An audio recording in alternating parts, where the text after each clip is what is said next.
আমার মনে হয় না রোজা কোনো কাজকে কখন আটকাতে পারে। তো এই একটা মাস যারা ইবাদত করে না তারাও করে, সারাদিন রোজা রেখে শুটিং করাটা একটু টাফও হয়ে যায়। ব্যক্তি অহনার সাথে নাটকের যে ক্যারেক্টারগুলো সেগুলোকে মিলাবেন না। ঈদ আমাদের ঢাকাতেই করা হয়, আমাদের গ্রামের বাড়িতে আসলে এরকম কেউ থাকায় না, যে কারণে ঈদ আমাকে ঢাকায় করতে হয়। এবং আমি ঈদ খুব এনজয় করি, রমজানের ঈদ আমি খুব এনজয় করি, কারণ ওই 11 মাস খাওয়া দাওয়া করে এই এক মাস যে খাওয়া দাওয়া আমরা বন্ধ করি, এই 11 মাস খাওয়া দাওয়া বড় কথা না, ওই 11 মাস খাওয়া দাওয়ার সাথে আমরা ইবাদতটা করি না, কিন্তু এই একটা মাস যারা ইবাদত করে না তারাও করে।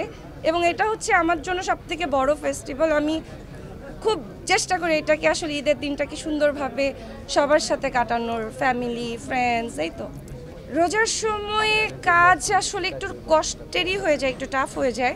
মানে রোজা রেখে সারাদিন রোজা রেখে শুটিং করাটা একটু টাফও হয়ে যায়, কিন্তু করতে হয়।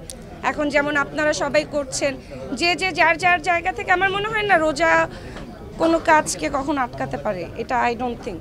গতকালকেও একটা কাজের ডাবিং শেষ করেছি ঈদের, আমার আগামীকালকেও শুটিং আছে। আমি কাজ করছি, শুটিং করছি, কিন্তু শুটিং একটা আমার আলাদা জোন, এটা আমি বারবার ক্লিয়ার করে দিচ্ছি। আমার এই ব্যক্তি অহনার সাথে নাটকের যে ক্যারেক্টারগুলো সেগুলোকে মিলাবেন না। নাটকের ক্যারেক্টারটা শুধুই চরিত্রটা করছে, ব্যক্তি অহনা দিস ইজ মি এখন পর্যন্ত, বাকি আল্লাহর ইচ্ছা আমি জানি না। কেন কনফ্লিক্ট তৈরি করবে? আপনারা আমাকে কাজে দেখে এসেছেন, এখনও আমার কাজ যাচ্ছে, এখনও দেখছেন। So I don't think conflict করবে। এটা আমি তো বললাম, ব্যক্তিগত অহনা আর ক্যারেক্টার যারা করছে ওই অহনাটা একদমই আলাদা। রোজার মাসটা একটু হেক্টিকই যায় সবারই। দেখা যাচ্ছে যে ওর তো শুটিং থাকছে, প্লাস হচ্ছে আমাদেরও যেহেতু প্রমোশনাল ওয়ার্ক, সামনে ঈদকেও কাজ কী বলবো উপলক্ষ রেখে আমাদের অনেক কাজ থাকে, এখনও যেমন প্রচুর কাজ চলছে। তো সেক্ষেত্রে দেখা যায় যে ঈদের আগের 2-3 দিন থেকে পরের 2-3 টোটাল 4-5 দিন আমরা একদম কাজ থেকে তো দূরে থাকাই হয়, প্লাস হচ্ছে আমরা ফ্যামিলিকে আসলে টাইম দিই। মানে দেখা যায় কি অন্যান্য সময় ফ্রেন্ডদের সাথে ঘুরেও ঈদের দিনটা আমরা সবসময় চেষ্টা করি, আমার আব্বু আম্মু, আমার শ্বশুর শাশুড়ি, আমার হাজব্যান্ড, আমরা নিজেরা এনজয় করি।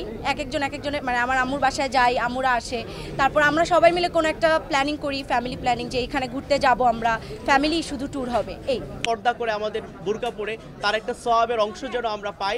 আর নামটাও যদি নাজাত হয়, এটা হয়তো বুরকার সাথে বা প্রতিষ্ঠানের সাথে বা আমাদের উদ্দেশ্যের সাথে যাবে।